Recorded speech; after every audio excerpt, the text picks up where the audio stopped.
What's going on? Welcome to the Boot Brothers podcast. This is the Unapologetically Black podcast about life and business. My name is Sean Item with my co-host, the Jason King, and our special guest today, Ken Stevens Jr. What's going on, Ken? What's up, Jason? How y'all? I'm well.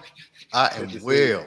Good to see you. So our guest is none other than my man, Ken Stevens. He is a teacher, a business owner, an athlete, a weight coach, just a good brother all around, man. It's a pleasure to have you on the show, bro. I hope I did justice with your intro. It's good to see you, man. How you doing today, bro? I'm doing great. It's a pleasure to be on here, man. When you dropped that message, I was like, I was like, Mama, I made it. So I was happy as heck to my kid. I was like, yeah, I'm gonna be there. I'm gonna clear the schedule. Super last minute. My bad. But next time you'll have a little bit more. I'll give you a little bit more red carpet treatment. My bad. But it's good to have you on, Ken. Kind of let our guests know, some of them know you, some of them don't. Let them know your background, man, upbringing, things like that, bro. All right. As you said, my name is Ken Stevens Jr. I'm founder of the Black Agenda, where we help people turn their ideas into a business. So essentially, getting people the foundational steps into business, such as like business planning, your executive summary for your business plan, the LLC EIN number, just the little minute things that a lot of people will skip over because they're just thinking about the money. But for me personally, starting out with my story, I'm from South Florida, the state of South Florida, as I say, because they try to bunch us up, and I ain't, it's two totally different worlds, North Florida and South Florida. So I'm from Palm Beach. Everybody think I'm from Miami, but I'm from Palm Beach. All right, Florida. I was born and raised here. I only left here for 2 years, really. My first year of college first 2 years of college at Bethel University.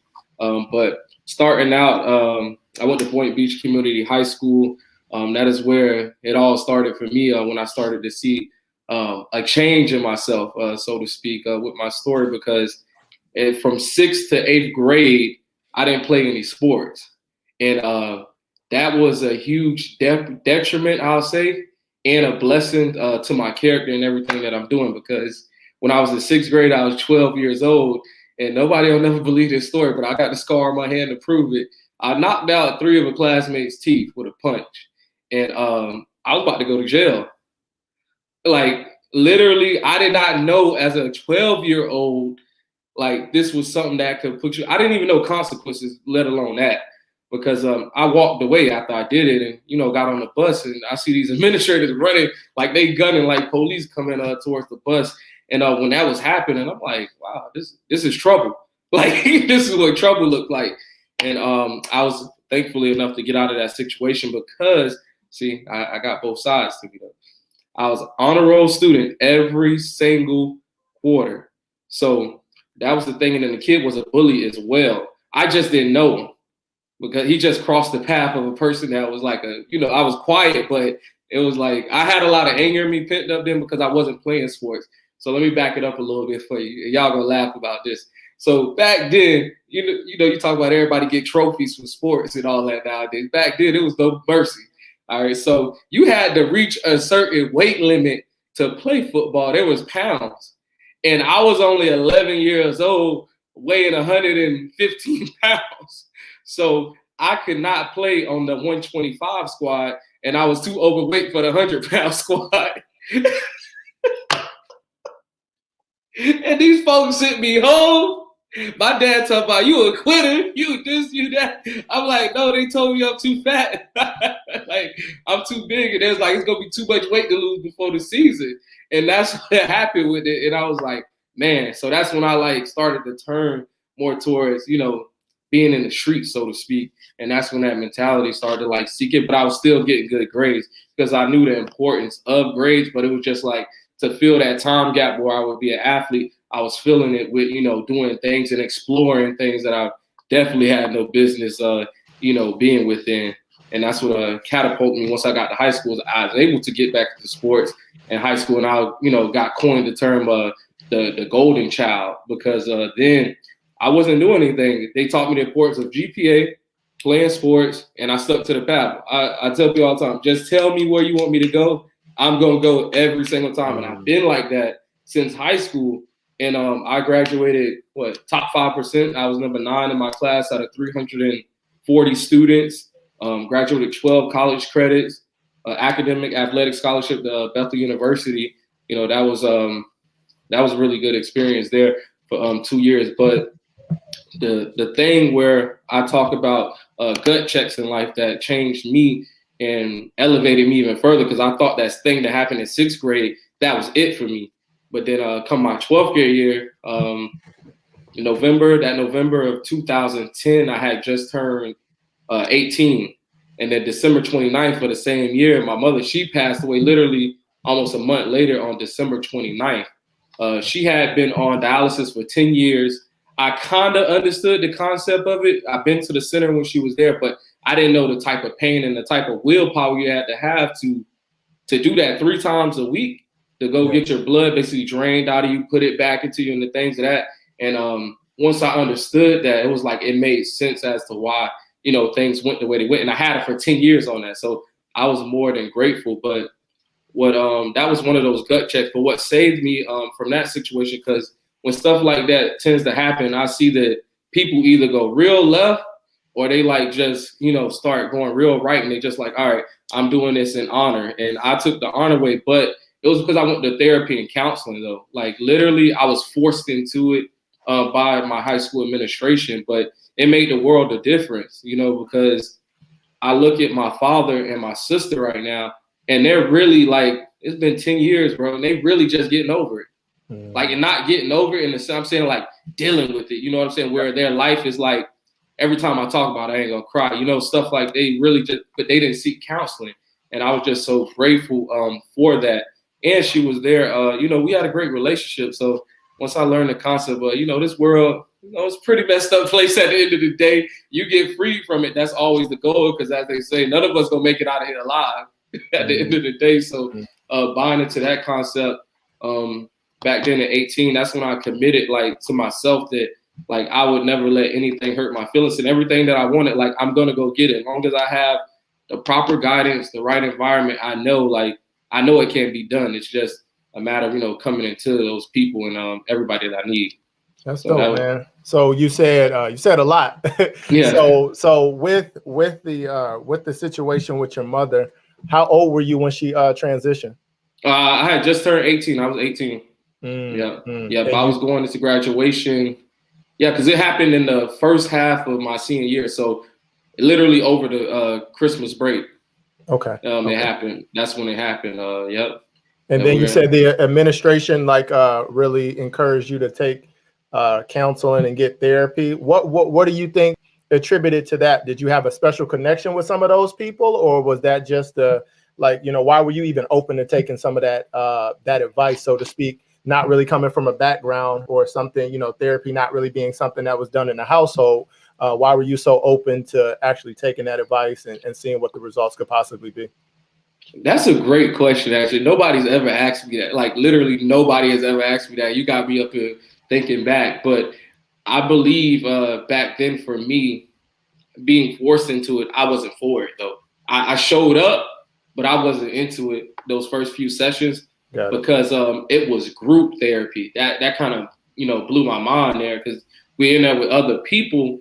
And I'm just sitting here like I've never been a person to be in a room with people crying, like just sad people, because I'm just like, bro, I'm used to football playing. I'm the captain of the football team. Like, you know, I'm your smart jock. So I'm in there with like, damn, y'all some suckers. Like, you know what I'm saying? Like in my head, like, yes, sir. And I'm like, what is this? Like, but then what happened was we did this one exercise, and this thing, she got it up out me that day. They had us get, she had a paper, the counselor, she had a paper with a heart on it. And she was like, all right, because I guess she started to figure out, like, you got to start touching the different sensories of learning when you're trying to do this. And I wasn't big on talking back then. And she said, grab any markers you want and just start coloring it in, the colors that you feel. And I had fun with that. So I was really like coloring, and a lot of the heart, probably over 60% of it was black. And that's when I realized, like, wow, I'm not okay. You know what I'm saying? Like, I'm really just pushing through and staying busy because of what's going on. And that was like the change where I became receptive to the counseling and to the coaching that the counselor was giving me during that time. So now you've experienced that, and you said it was a positive ordeal for you. Like you said, you could see the difference in how you handled the situation as opposed to some of your family members. What do you think about the stigma that's associated, especially when we talk about blacks, our people in particular, right? That's what the show is about. The stigma that's attached to mental health. Can you speak on that really quick? The stigma that's attached to mental health. The first thing I'll say is that a lot of damn people think that it's expensive. That is the biggest myth that's out there, and they think they can't afford it. Now, if you ain't good at budgeting, anything is expensive. Put that out there. So if something costs $1, that's expensive. Like, you ain't budgeting for it. All right. But it was free to me when I was in high school, so that was an advantage. But once I sought help outside of it, I saw that, you can have health insurance covering it and different things of that nature. And I started to break it down to my family as well, because I seen them still being stagnant and kind of, strong holding on to it. Because, they'll have those moments like, dang, I wish they was, you know what I'm saying? Like, it was a lot more of those rather than I'm going to do this in their name. And I knew they weren't okay. And I broke it down to them that it helps a lot to talk to somebody that's a professional at this. You know what I'm saying? Like, you can't just sit here and talk to your friends about it, because they're going to listen to it and they like you at the end of the day. You know what I'm saying? You got a person who has an unbiased and professional perspective on what you're dealing with. Yeah. And that's one of the biggest things I think they have to get over, is that expense. And it's just for crazy people, because it's really not just for crazy people. People literally go to counseling because they want to get some clarity, like mental clarity. And it's a proactive solution to whatever they have going on. It's like, you don't want to wait to go see the doctor till you got damn cancer. You know what I'm saying? Like, as soon as you feel a little like you like, hold on, doc, let's go get this checked out. You know what I'm saying? You find out it's just a boil. You know what I'm saying? It's like, we're cool. we good. Like, in July, it's good. Right. That's good. Well, that's powerful, man. What were we about to say, Jason? So one thing I know from my background, I went to college for psychology, and I'll never forget one of my teachers. His name was Jody Bisco. He would always say to me, he say, "You mask your intelligence all the time because somebody, like, people always wanted things from you." And he used to tell me, "You feel like you're being used," but I would see him say things like that, and then I would go through the ones and twos with him as a psychologist, and he brought out so much in me in those years that I was going through his classes, and then I realized that people just regular black people, mentally, we are very unstable, and I think as a whole, we should have some kind of therapy, because we're not mentally dealing with a lot of issues, and it seems well, you can look at society. As far as us, we set the trends in everything, but we destroy the trends that we set. So we're inventors, and then we self-destruct. It's an ongoing process. So I stopped looking at therapy as the big bad boogeyman a long time ago, when I saw, like, because I had something similar happen to me, Ken. My mother passed away from bone cancer. So I watched her go from 190 pounds to 87 pounds in front of me. And they told her she had 2 months to live, and she didn't make it a month and a half. It was traumatizing. So for me to mentally go through that, I like my dad, he was going through therapy, but the pain is still there. But you have to understand, like, you can't beat yourself up, because that's what we tend to do. We internalize the pain and we keep beating ourselves up. So yeah, I as a whole, I think if we had something like more black, one thing we do need more black psychology, especially males, because we feel like, it's not cool to express our emotions. That's another shout out to the Lions Den for that, because we actually learn to deal with that type of trauma just getting it out is good. So I do believe that when people take time out to really get therapy, I feel like it should be mandatory for Black people. I agree. Like if we start our own schools and all the things, therapy should be the next. Because the thing about us dealing with other races, we always tend to look at them from the defensive position, because hey, they always point a finger. Well, the other people don't do this. The other people don't do that. Right. The other people don't do this. That's a good But point. the other people neglect the PTSD from us being slaves and putting, and all that still is a engram, is built into us. So we always on the defense. So we have to learn to break that defense and start to get on the offense and start working with each other and achieving some sort of greatness. Yes, sir. Yeah, I love like therapy. My brother, he a therapist. He be doing his thing, man. That's awesome. That's awesome. Yeah, man.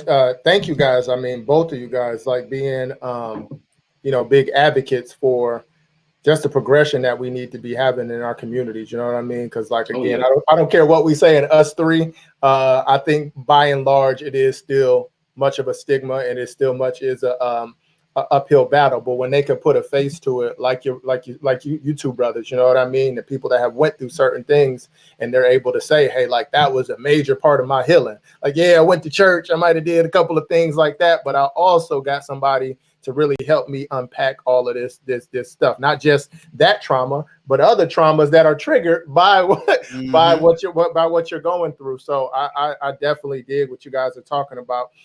Ken, you were actually also very involved with sports. You were talking about eventually ended up getting a scholarship. How was that? Was that all 4 years, or that was a couple of years? Was you sorry once you got to college, or was you good? I just need to know. You know what I'm saying? All right, listen. I would keep it 100 with you. You know me, because I feel like a lot of people got that same question you asked it, and they'll never go there. I'll never go there, and I'd be like, you can ask, like, hey, I'm good, man. Like, it was a phase, like, you know what I'm saying? Like, so. I was really good in high school. Like, I mean, wow. Off the chain, all-star game, like all that. I was captain for the all-star game, and this is for the entire county. And we got 36 schools here in our county. And in doing that, I got the scholarship. First one I had was from a D2 school, but I turned them down because this is when I learned about money. Like, all money ain't good money, because they were pressuring me to sign with them. And for me to be 18, I had to ask a grown man, what's the problem? Why is there so much pressure here? And then he straight up came out, was like, we got other people recruiting too, and we trying to, fill in. I was like, oh, well, I don't want it then. And that was my first time ever having to, deny some money. Yeah. Like, it was like a grown man. That was my first grown man decision. Mm-hmm. Like, you know what I'm saying? And I was like, wow. So, but I got offers after that to NAIA schools, and the one that I chose was Bethel University. Now, the NAIA schools, they're below NCAA, and there are a lot of smaller schools, but they legit too. And the NAIA, they gave me, it was full everything. But and I went there my first 2 years. First year was really good, made the travel squad, and then they started getting a little janky. And I was like, okay, like, it was fine. I was red shirt freshman. Fine. I don't care about being on the practice squad. It's whatever. I'm still exploring. But that second year came when I was there. And the story gonna take a little twist and turn, but it's gonna get back to the football. Yeah. But what happened was, you come home for the summer when you're in NAIA, because they don't have the funds to have you on campus over the summer, like Division I schools, and feed you and live, all of that stuff. So me coming home, it was time to go back. I got stuck at home because I didn't have no money to fly back to the school, and nobody didn't want to give me no money. So I went back to school late because I had to go get a job at a call center and work there 2 weeks to get money for a plane ticket. As soon as I got that money, I booked my flight and I left. And I was 3 or 4 days late for camp. and you cannot be late for football camp because that is where you fighting for your position and everything. So as soon as I got there, we did the conditioning testing and they threw me right in the fire. So everybody been there a few days, they all primed and ready, and then like I messed up my foot, like my toe. I had got turf toe, and it felt like, I don't know how to explain that. It's a very weird injury. Like you would have to talk to somebody that had it before, and my toe was just out of commission for a minute, and then that just put me like pretty much out of the ranks because I was in like contention for like a starter or being a rotation. And once I got better throughout the season, it was like they threw me to the wayside, and I wasn't really feeling that because I straight up told them, I was like, listen, I'm in the backwoods of Tennessee with y'all playing football. I was like, I'm from South Florida. If I wanted to ride the bench somewhere, I would do it at a Division I school. And, they was like, oh, we're going to work with you. I stayed there, but then the spring came around and I put together my exit strategy. So I waited until we got back there on campus. Second week of enrollment was done. The scholarship then kicked in. I went through about 2-3 workouts. And I told the coach, I like to come to your office and talk to you because I feel like I'm about to leave up out of here.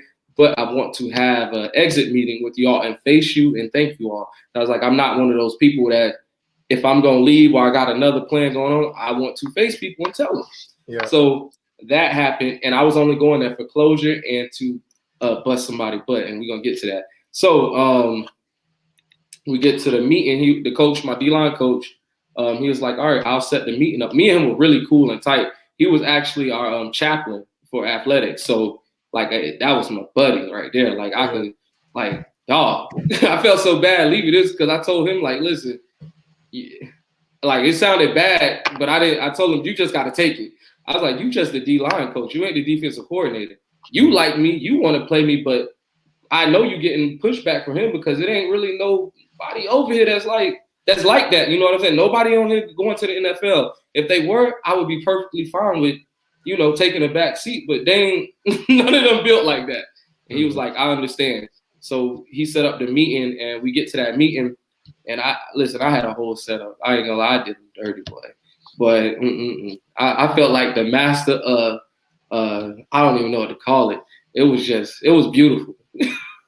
So we get to the meeting and the defensive coordinators there, the head coach is there, my defensive line coach is there. And I told him, I want to thank you all for the scholarship, believing in me, having me here. And it's like, yeah. And then I went to the defensive coordinator. That's what I'm there for. And I'm like, so could you, I was like, could you give me any strategies or anything that could improve my play as I transition to another school? And I already knew what he was going to say because it was like his go-to answer. He was like, oh, I feel like your knowledge of the playbook isn't that strong. And I was like, oh, yeah? Like, I'm like, yeah? He was like, yeah. So I politely leaned down, went into my bag, and I pulled out a paper. So when you're at college football, at the end of every quarter, whatever it may be, spring, fall, you get a sheet. And it's basically a performance sheet, your strengths, your weaknesses, and then a full evaluation. The number one strength he had on there, y'all want to know what it was? Knowledge of the playbook. Knowledge of the playbook. And I was like, ain't this your signature right here? He was like, oh, let me see the paper. I'm like, here you go. I let them have it. I was like, this is why I called this meeting, because I knew it wasn't about my ability. Like, I knew it was something deeper, but you never wanted to have that conversation. And I was very open to it because I'm not a crybaby. I'm not like entitled to anything, but you never wanted to have that conversation of what it really was. Cause I was like, I'm over 3.0. I got one of the highest GPAs on the defensive line. I'm one of the strongest on there. I was like, I make plays. I was like, I just didn't understand where he was like, like he was really like, like literally, that's how he was. He couldn't. And then the head coach over there like this, the defensive line coach over there like this. Like it could have been a movie in there. And then I'm just sitting there waiting for his response. And I just got so frustrated. I was like, well, I'm gonna leave y'all to it. I grabbed my bag and I left. And that's how, and I rocked it out for the rest of the semester, just working out on my own and everything. And then I went to FAU in the summer. So with that, I didn't have any scholarship, nothing, but it was cheap to go there and live off campus. So my Pell Grant was able to cover it. So it felt like scholarship low key. Yeah, and yeah. Then, I tried out for the team. I ain't make it that first time in the summer. I was like, they told me up in that workout. I am not gonna lie. I was like, bro, this is D1. Like this is why they on TV. This is why they get fed so good. I was like, woo. Boy. And then I also had to realize, in there, it was such a great lesson though, because I came back a second time and I made it in the spring. But this time it was a difference. This is when I knew that you have to do your research. I started to look at the numbers game that they play in college with positions. Mm-hmm. And I was like, all right, this many seniors left. He was the man last year. This is the person that's coming up this year. Like, so I was like, I started looking at the numbers. I was like, I can make it this time. I was like, I know I got the ability. I worked out harder. And then lo and behold, that was Valentine's Day 2014. Made the team in the spring. I'll never forget that. I was listening to what's it, Beyonce, what's it, We Be All Night Love. I ain't gonna lie, I was blasting that song. Like, I don't know why I was listening to that song, but it was just in my soul. I still remember it was in my soul making that team. I was working out afterwards, and I'm like, man, we done made it. Because it was just, it was a real eye-opener for me. That's when I started to realize, like, anything I really put my mind to and I trust the process, like, it can really happen. And it wasn't by chance. It was just literally, I looked at the numbers. They had got a new head coach. I knew I was in better shape than majority of the guys out there because they was already cramping up in warm-ups. And I was like, being real strategic. I was like, what? I was like, I'm going to work out next to a DB. And I did. And I kept up with him the whole time. Wow. And yeah, he was like 6 foot, 175. Like, I mean, he looked good. Like, you know, I got a little jiggle in the belly, but I was up there. I was with him. And the coach was like, damn, he's like, what's your name? I was like, oh, he's like, what's your GPA? And I was like, all right, here we go. And we made that team, man. And them grades helped too. That was the biggest one because the initial meeting that we actually had, and a lot of people won't give this insight to kids when they are trying to walk on to schools, is that, and even if they run the program, like if you're not a preferred walk-on, you're going to face some trials. Preferred walk-on is like a scholarship player without scholarship. But if you're a true walk-on, you're going to be through the gauntlet. And that first meeting we had for just, you know, if you interested, he said, if you do not have a 3.0, you could get your stuff up and leave right now. You don't know how empty that room got. Wow. And I mean, it looked like some dogs was in there too. And it was like, I was like, wow, it's a process of elimination. Yeah. And that's based off of you handling business from you know, the academic standpoint.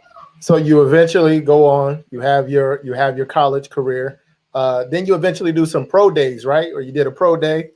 You was thinking about going to the NFL, or you wanted to see how it was going to go. What was that experience like? So because you asked about if I played, so there wasn't much play time at all. All right, at FAU. Let's just put that out there. I was at FAU. I was very comfortable in my role and position. So, and I'm gonna tell you why. Yes, sir. Because I could lay back on the fact that the three guys who were there in front of me are all in the NFL. You got Trey Hendrickson. He just signed for $60 million with the Bengals. Defensive end. Trayvon Coley. I forget what team he went. And then Brandon Bryant. He's 6 foot, 300 pounds with a six-pack. That the brother look good. Like they are some. Monster. I'm okay with them being in front of me. I wasn't okay at Bethel because I'm like, you got somebody who 5'8".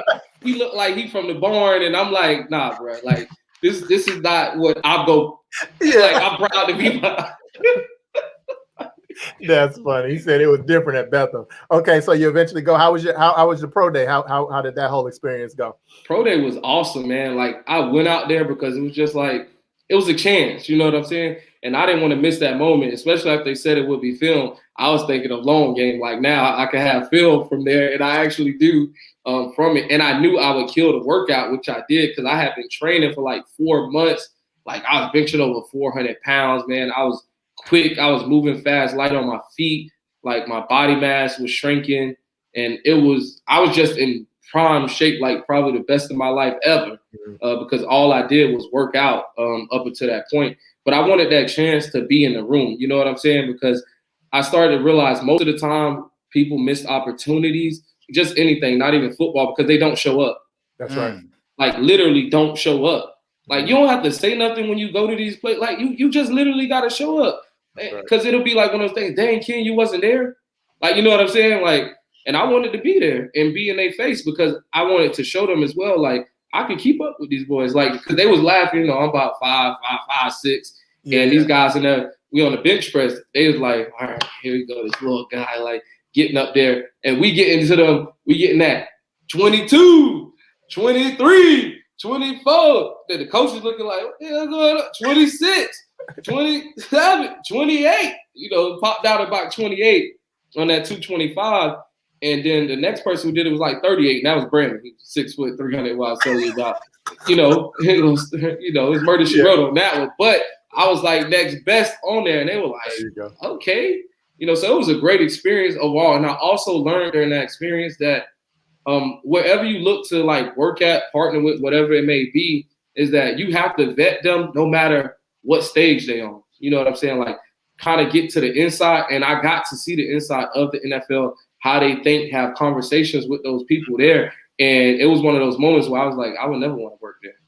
Okay. You know what I'm saying? Like, it wasn't about playing football. It was about who I was going to work for me, if anything had popped off. And I was like, nah, this not it. Like, just the conversations we had, I was like, nah, they're about the player. They're about the, whatever they're going to get up out of you. Like, literally, that's what it is. And I know some people get paid, but I knew what bracket I would fall in. I wouldn't even get, be touching, realistically, but I'll still be dealing with that backlash of a $60 million player.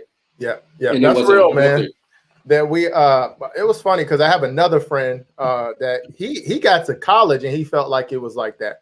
He said the best time that he had playing football was actually high school. He said when I got to college and he went to a D1, he said it was a business. You had to eat a certain amount, you had to make a certain weight, you had to do your workouts, you had to make sure you was doing what you're supposed to do in the classroom. He said that was pretty much, my life. So he said I felt like it took a lot of the love for the game out of the situation. So that's funny that you kind of say you have that sentiment as well. So you eventually wrap up your whole collegiate career, big time athlete or whatever we want to call that. And then you said that you eventually go into teaching. Now, did you go to school for education, or was that something that you kind of connected those dots later? Oh, we got a whole nother story. So it gets good. All right. So my undergraduate degree is in psychology. Shout out to Jason King over there. So love psychology. I love that mindset stuff and communication of how we interact without interacting. Like that's my thing. So I get that at FAU, and then while I was there, this is what I was talking about, like that leverage. I got leverage from being an athlete, and I would go to every single community event that we was required as an athlete. All them golfing events where we throw in our nice polo, throw in the jersey, throw the football to kids. So people at the school, I wasn't recognized by the NFL, but I was recognized by the school. Mm-hmm. So I got the bachelor's degree in psychology. I could not find a job. And I was literally working like in the hood, like on MLK. Everybody who MLK is in the hood. So I was at MLK. Every MLK in the hood. I only saw one MLK that's not in the hood, and that's in Charlotte, North Carolina. It's in downtown. Like that's the only one. Going a little further, it might run into the hood. Right. That's what's up, man. And working there, I'm peeling paint off the walls. I'm waxing floors, like in the hood. Like I'm taking down cabinets, like. There's so many roaches in the houses that when you remove the cabinet, the outline of the roaches is done.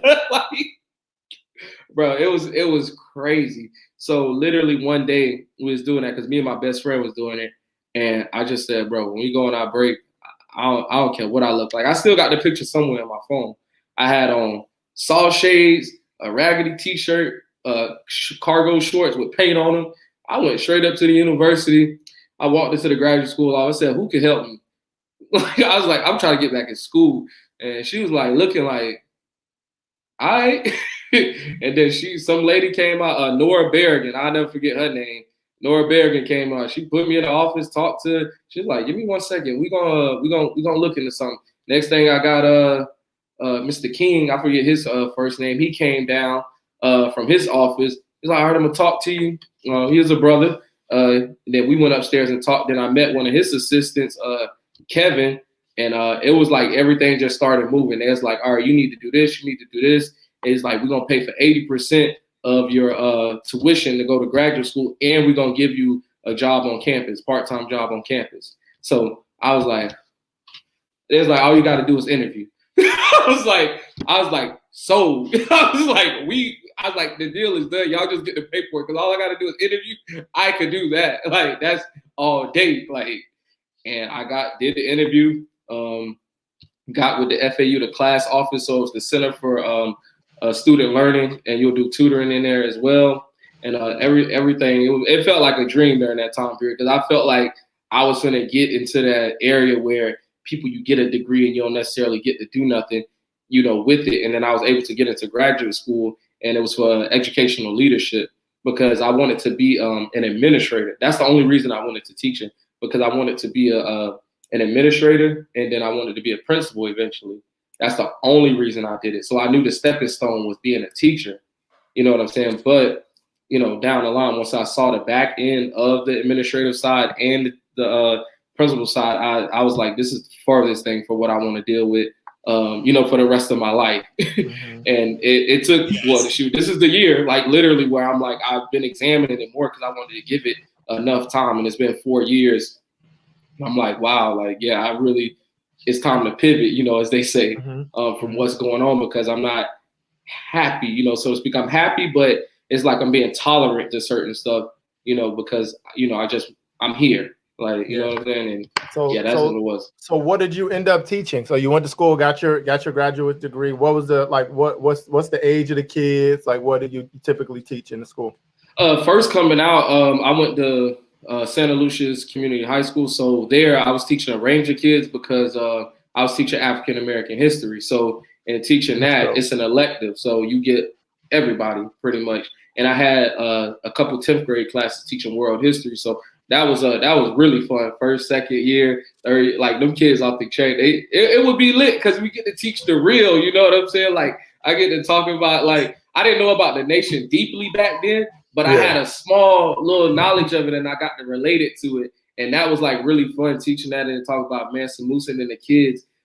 Teaching them about culture appropriation, things of that nature, like things they would not be taught because it gets skimmed over or you can't touch it. And I just knew when you're an elective teacher, it's wide open. You could really talk about what you want to because you're not under any standardized test assessments. It's really just you get your regular evaluation, and that's that. So it was really fun doing that. And now I'm strictly doing world history. I'm at Boynton Beach High School, and I coaching too. So coaching football, girls weightlifting, and boys weightlifting. So that's the thing right now. So how does it feel like impacting young people at that age, man? Like that's a really pivotal point. Like we're talking about most of our kids kind of get lost in the sauce at this age. You know what I'm saying? So what's your experience that? Like what's maybe a story that you could say, like, like you were somebody's favorite teacher and you was just able to kind of put them on the right path? Man, so it's two of them that I won't forget. I'm gonna forget the young lady name. And I'm gonna forget the guy name too. I just remember the story because I know how they made me feel and I know how I made them feel.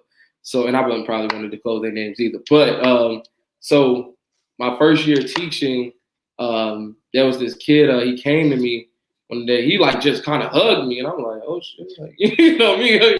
He white. I'm just putting that out there, little white kid. Like I'm like, did you about to say? You trying to jump me up? You know what I'm saying? Like I don't know. Did I say something wrong in class? So that thing there, I was like, okay. He's like, and I love you, Mr. Stevens, and I'm like, all right. I'm like, what's up? Like, you good? And he was like, he waited till everybody passed by. He's like, I'm gonna tell you. He was like, I'm so glad that you are the way you are as a person in teaching. He's like, because yesterday, he's like, I only came to school because I know I couldn't miss your class and I didn't want to miss it. He's like, I would have been with my friends that went to the abandoned house. And I was like, what the hell they would do there? Later I found out they go to abandoned house to smoke weed. So he said, I didn't go. And he's like, they got caught in there and they got arrested. He's like, I would have been arrested. if I had went with them and I didn't, come to your class. And it was just like, wow, like, just off of the base of my personality, not teaching, not, you know what I'm saying? It was just the impact of me showing up and being who I am. It was like, I knew I had to come there and just, be there for that. So that was one of those things that, like, that's probably why I stuck around as a teacher longer than I probably should right there. Because it was like, all right, this is what I want. Like, because I like when people have aha moments, like, money and all that, that's cool. But when you have a person that gets it and you light a spark up on them, it's different for me. Like, that's like I'm excited about that because that's what I really like look forward to. And then I had a young lady, she came to me and there was just some stuff going on in her life, and sugar daddy, this, that. It was crazy, and she came to me because I seen a change in her. Because I was like, hey, listen, like, just stay after class, like, because I don't know what's going on. But I was like, your energy and the way you vibing with me ain't been the same lately. And then she started opening up about that, and then like her parents, like, being legal immigrants, and how she having to like duck and dodge, so that she could keep her family together and also trying to make some money.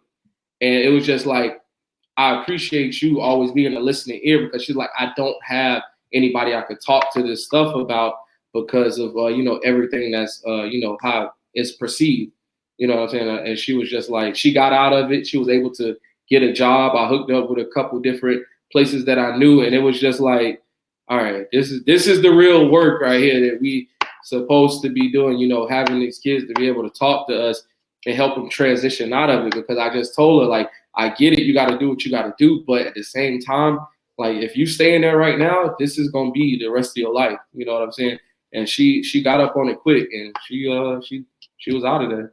So I couldn't be more proud. She started showing up to school more, answering questions, like. And she was one of my road dogs. You have one of those students in classes like, everybody shut up. Like, she was that person. Like, so I love having her in class. That's dope, man. Yeah, teachers are super important, man. It actually wasn't even my teacher. It was actually my sister's second grade teacher, Mrs. Carr. She's still around. She's still a family. Like Mrs. Wow. Carr, like always good. She was my sister's second grade teacher. My dad was basically, at a point, my dad was pretty much kind of having to raise us on his own for a while. And pretty much, man, it was rough, man. Like, my dad was in a rough patch. He had just got out of the military, and he went to go work for the correctional facility for a while. They wasn't paying nothing. This in Leesville, Louisiana. So I'm talking about like maybe a little bit over minimum wage. So he wanted to, change his life, try to do better for his kids. So he wanted to become a police officer.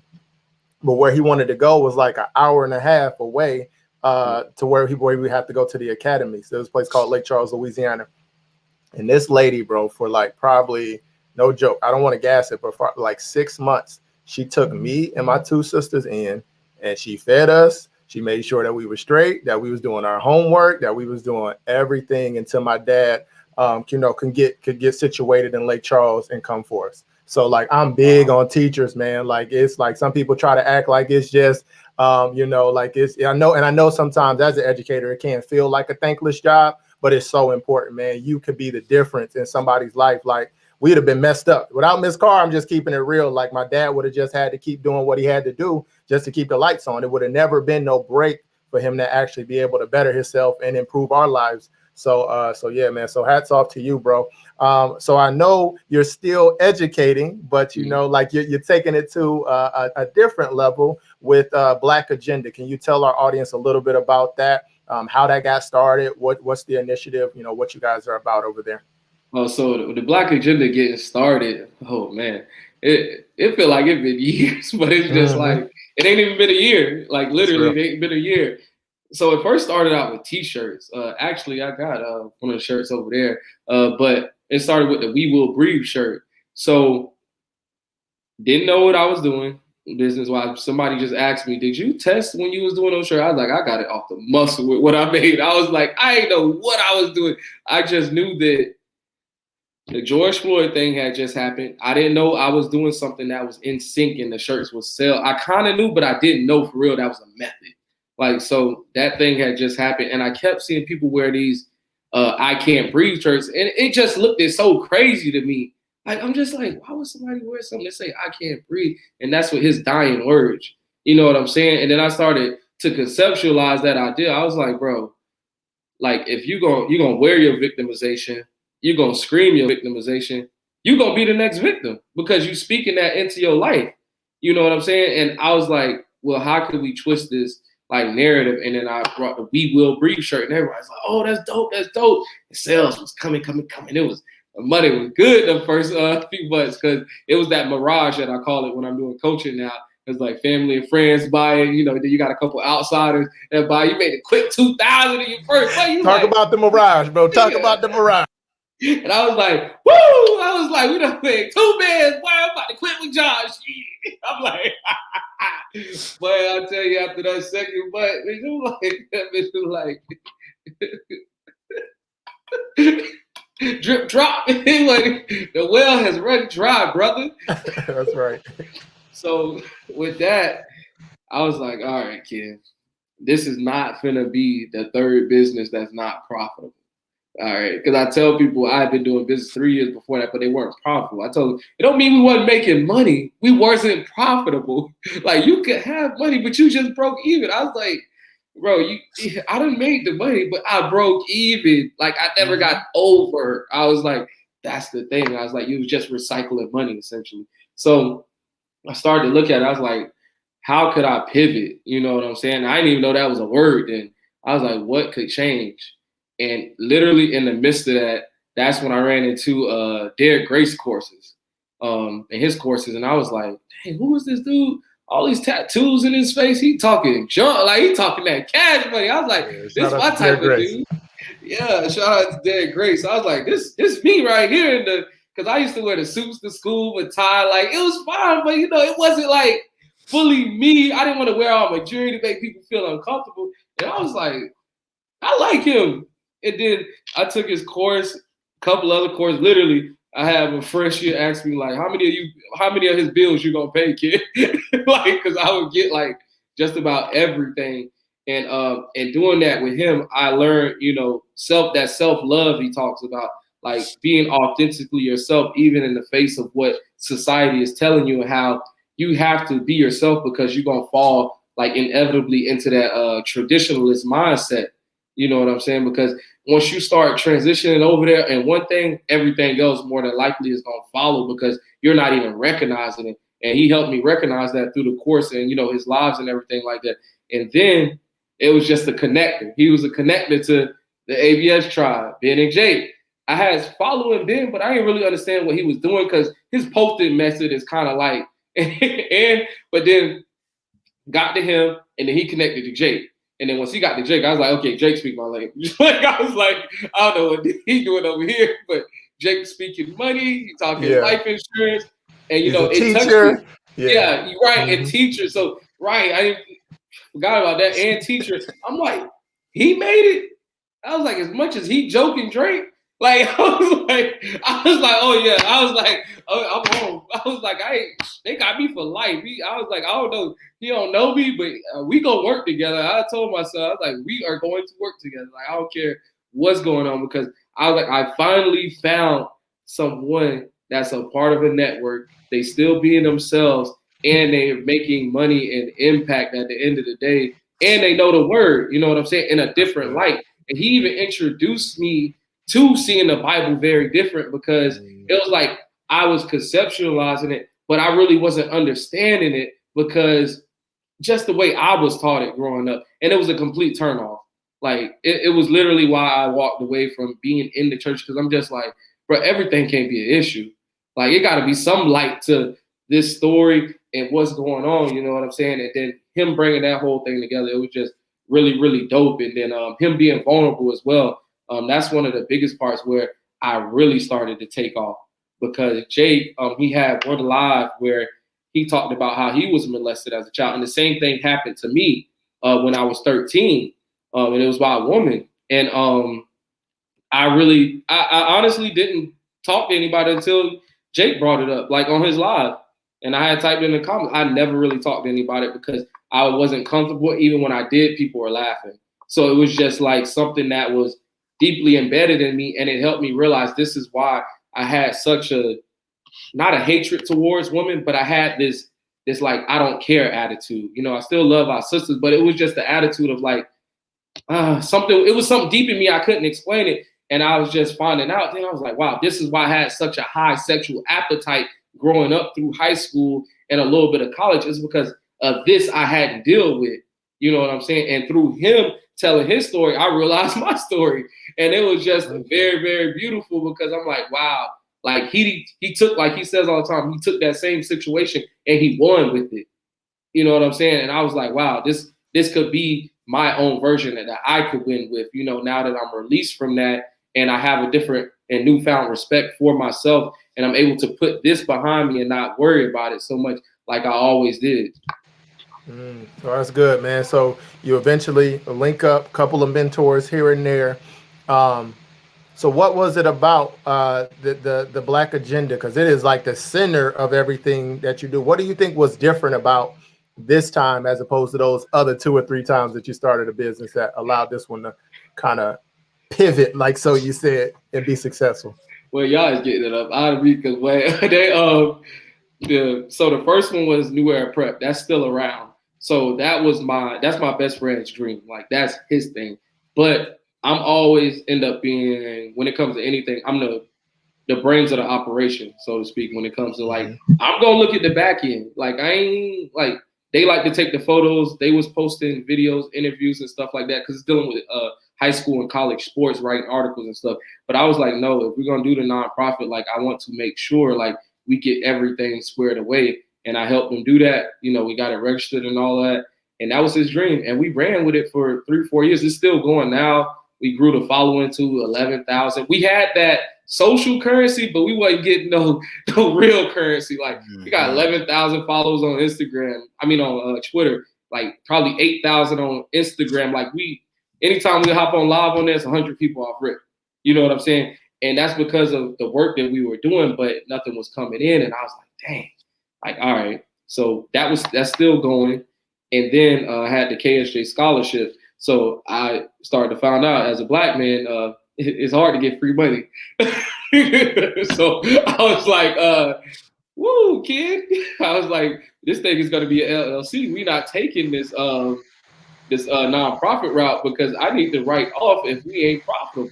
And that's what I was able to do in leveraging it as an LLC, but still not profitable. Like, until like now because we started getting donations.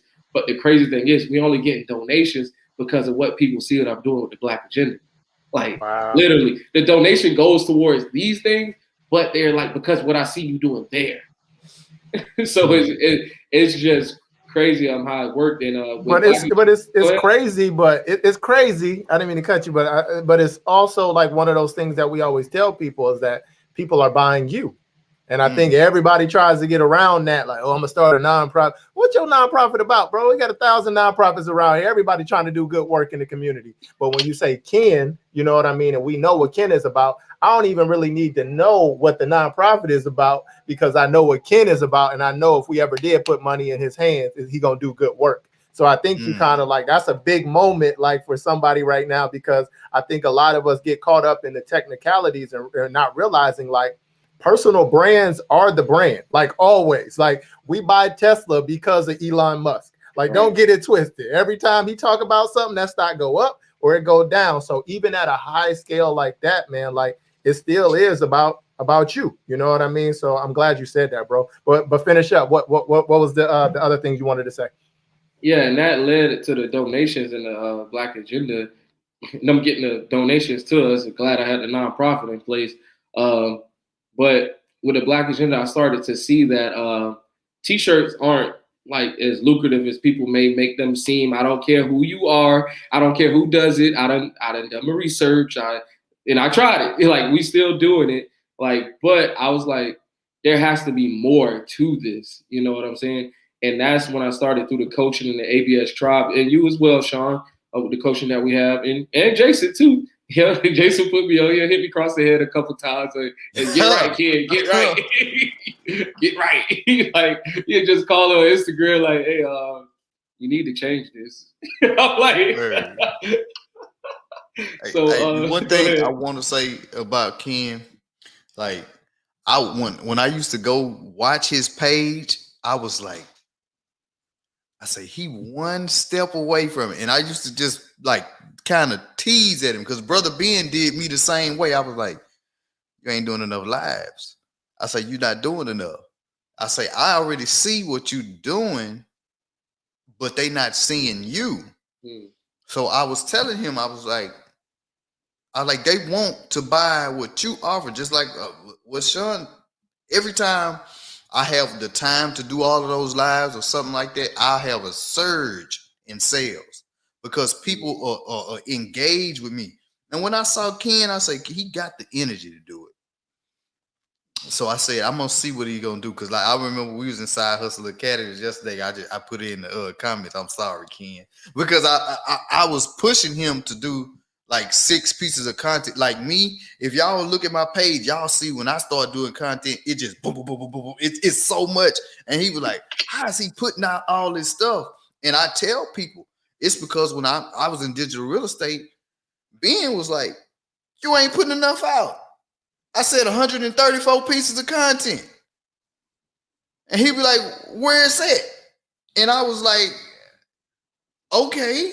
So when I got to coaching, like I said, if Ken said something like a couple weeks back, he was dealing with another guy. And I was telling Ken, I say, hey, if he don't do this one thing, he's gonna see it on the back end. He gonna see it on the back end because I say I saw it on the back end. When you solidify stuff, you don't have to keep going through that Russian roulette of doing stuff. So that's what I was telling. That's what I was trying to get Ken to learn, that consistency is gonna put you right in the place that you need to be all the time.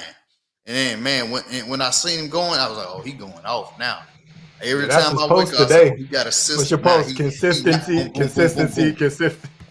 Like literally, I had a reflection, and I made that one this morning. That's actually what I said. Like that's your post today. Yeah, I made that one this morning. Like usually I have them in the queue, and I was just like, nah, man. I was like, something telling me I want something else to be flavorful. Yeah. And then it was just like consistency is key. Consistency, because I just, it's like it's my anchor now. You know what I'm saying? Because after you telling me that, Sean, watching Jake do all them lives and stuff, and I'm just like, bro, most of these people wouldn't want to work with Jake if they didn't get to see him fully. Yes. You know what I'm saying? Like, and I was like, why? I was like, it's the same for me. People want to see you fully. They want to understand you, and people be nosy as hell too. Let's not let's not forget that. And then it's just like once a person get a full taste of you, they not gonna stop. Like, and it was like, all right, bet this is how the business works and building that brand out, because people want to see that you constantly show up. All right, when that adversity hit, is you gonna fall off or are you gonna stay on? Like, it was just like, wow, like, all right, this is how this really works. And then getting into, I got a spiritual coach, Lizzie Jeff, getting into her class, she was like, you got best attendance, Ken.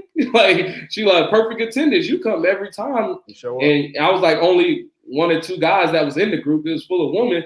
And she was like, she started having me speak and teach a couple classes for her there. And then that snowballed kind of the, influence, because she put up a post. She got over 60,000 followers. I get 400 followers every time. Like almost she posts something and they want me. Right.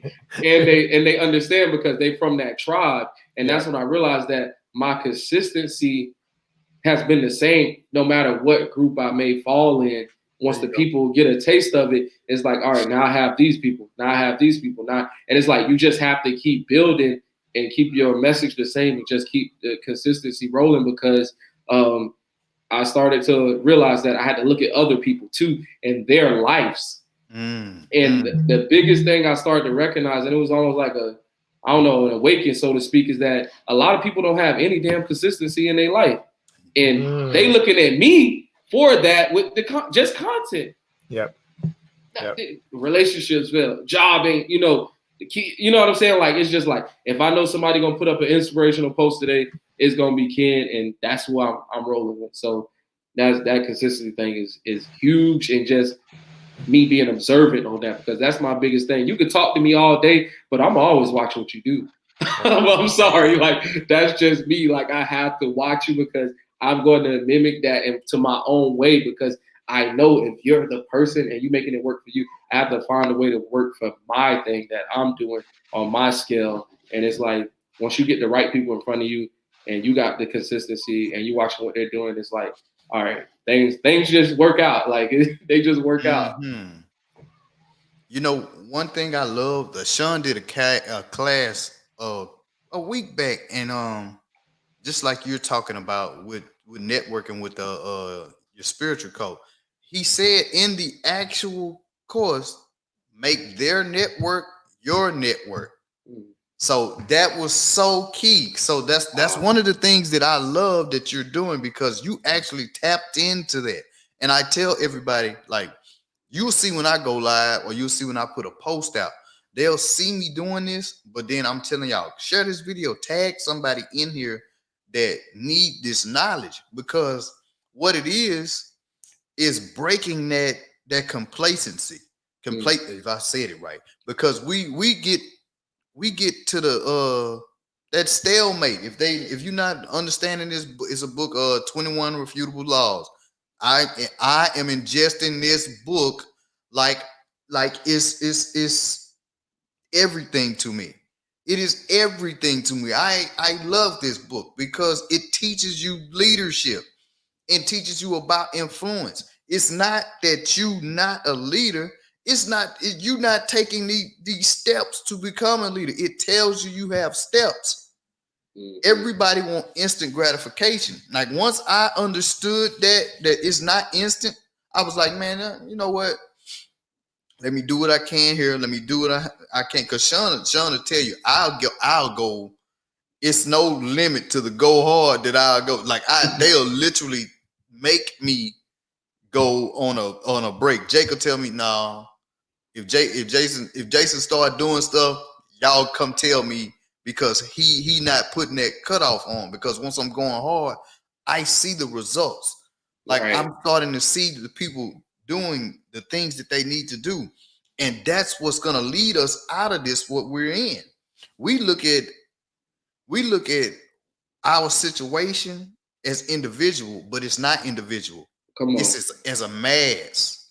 So we have to look at the resolution as a mass. So when I'm telling people to share this out, it's not for me being selfish. I like, okay, yeah, we all have to put a price on something because we don't get our time back. But the lesson that you learn from that will help you in turn make money. You must make clones of yourself to stop you from being in that hole, because that network will always be there. Well, hey, you helped me do this, man. Let me throw you 100,000. Right. I was down and out before I started, man, looking at that. But yeah, go ahead, kid. My bad. I get a little bit taken back. You know, that's coach brother, big brother Jason. But yeah, but what is the, so I know Black Agenda is really about helping startups. Like what is, like, what's the top maybe one or two things that you see startups struggle with, like just across the board? One of the biggest things I'm seeing is that they don't have any coaches or anything. Like that's huge. And it's so crazy. And I'm gonna just give you a quick story, because this just happened last night. I got a buddy. Y'all probably see him, Clarence. I was in the kids expo with him. This dude, he's one of those like serial entrepreneurs too. You know, like he trying to find ways to make it happen, but he's already making money doing life insurance and stuff like that. And I'm telling him, you make money. You're not like a business man. Like, you know what I'm saying? Like there's a difference for a man. You know, he got a little about it, but I was like, I'm gonna break it down to you. All right. Because I was like, you know how to do your business. But when it comes to starting business, I was like, that's very different, bro. He was like, we should do a bounce house thing. He in the middle of the event, we at the kids expo. I said, Clarence, we in the middle of I was like, bro, all right. He's like, it make money to do this. I was like, what research you got? You know, I was like, I was like, that's seasonal too. Let's keep that in mind. I was like, unless you really plugged in and you done got that social currency up where they know this is my bounce house person. Like, you know what I'm saying? Like, and I was like, bro, it takes time. We got to do a little research. We got to do, you know, this and just make sure it's right. Because one thing I had to realize, again, talking to Jake, he told me when I went to Dallas, he was like, I don't like to start any business unless I know I can make 6 figures off of it, profit. And and this was a one-on-one conversation I had him outside, and I said, you just set me like light years ahead with that shit. Because I was like, now when I approach different situations with other people, I'm like, how much you think we can make off this profit? It's a different talk. It's a different conversation. You know, and I was like, if we're going to start out, I was like, we need counsel. He's like, yeah, I'm going to call somebody. I like, no, we need to go together to somebody that already has an establishment. Ask, can we see some numbers? Can we see a log book? Can we understand what's really going on before we get into this? I was like, it looks good, but I was like, bro, U-Haul, if we ain't got no truck. Gas. Somebody break a leg in that, what insurance we gonna get? He like, you know what? Like, you know what I'm saying? Like, I ain't trying to be a Debbie Downer, but I was like, we got it. And I started basically a new series on my Instagram. I was like, we got to have the reality versus the excitement. You know what I'm saying? Like, it's very exciting to start a business. You know what I'm saying? Especially kids smiling. But I was like, the reality, you in one twisted ankle away from me, you, and the streets. We packed up and they taking us somewhere we ain't never been. And I don't know what that is because I ain't never had to deal with it. And I'm not trying to deal with it. So just seeking counsel and having coaches, one of the biggest things, because people just start something out because it's in their heart. And I get it. You know what I'm saying? Like, but we can't go into something based off of just the emotion because it'll become that mirage, you know? So yeah, that's one of the biggest man. things. That's beautiful. So we're kind of rounding out the interview here, man. It's been, you can drop some jewels, bro. Like where do you see Black Agenda going? Like, where do you hope, you know, if you didn't had no limitations, like how far could you take this thing, and what's your bigger vision for it? My bigger vision for it, honestly, like, I mean, this is my wig. You know what I'm saying? So I only share this, I think, with one other person, Debbie, who's been with me for admin. I told her eventually, like, I want to start a school, and I'm going to beta test eventually, because once I got turned off of that admin stuff, I realized, like, what's stopping me from starting my own school? Like, literally, like, I started to think like that. I was like, I could have the admin the way I want them. We could operate and function at, you know, a certain level, like, even if it's online. But I was like, we could start with a after school program, you know, just literally build it out once we go through the process. I'm like, we could do this. And I'm okay with that taking 10 years because I just know the process now, you know what I'm saying? So doing that, starting my own school, I want to call it the Black Agenda Academy, but I also want to have the Do for Self Academy. I already got the domain name, so if y'all out there, they took.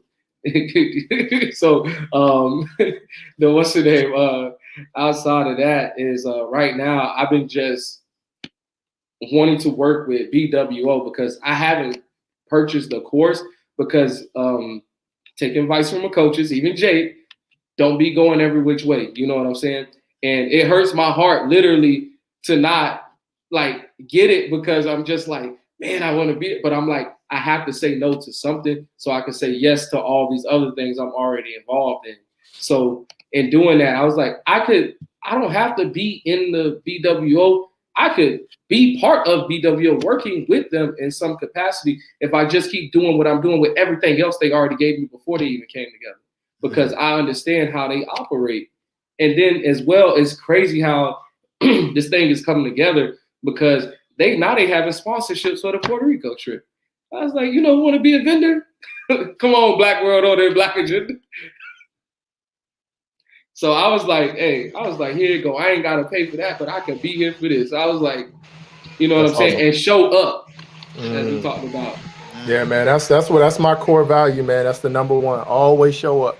No matter. Y'all see me, y'all know I show up. I don't do nothing else.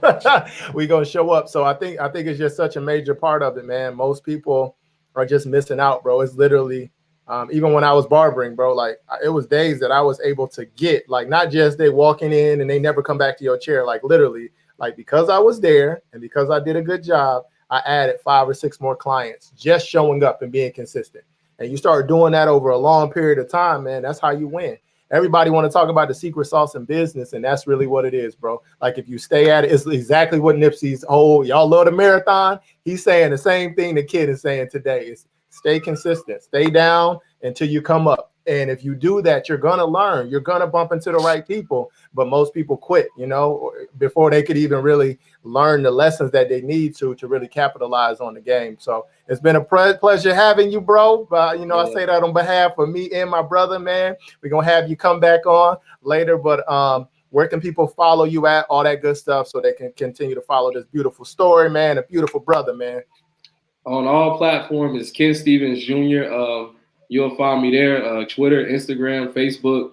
Everything is pretty much Ken Stevens Jr. That's where you'll find me at. And also the website, kenstevensjr.com, where you'll find my links. And then blackagenda.com is where you see also like our full layout for apparel, the courses, books coming out, and blackagendafirm.com. That's another thing that's in the works. So but we that's on the hush hush. I just got my papers. That is not getting announced for another 6 months. So I promise y'all won't hear a beat from me on that. He said on a whole podcast, but that's on the hush. Not no more. But that's what's up, man. I appreciate you, brother. Y'all go support this young man, bro. He's doing great stuff. You know what I mean? And that's what it's about, y'all. We bring in the people on here that we have personal relationships with, that we feel like if you guys would know, y'all would love them just like we love them. So not only are they good people, man, they have very valuable products, services. If you are starting up your business, this is the person I always send people to work out your mission statement, to work out your business pitch, to work out all those things that people kind of skip, that you're going to eventually have to come on back to anyway, because like we said, and like Kim was just saying, people are buying from you. So if you don't know what you stand for, if you can't clearly articulate that, you're just making your job way harder than what it got to be. So tap into the Black Agenda, and we'll see y'all next time on the Black Brothers, the Boot Brothers. Maybe we supposed to link up, bro. I don't know. The Boot Brothers podcast, man. Y'all take care, man. Peace.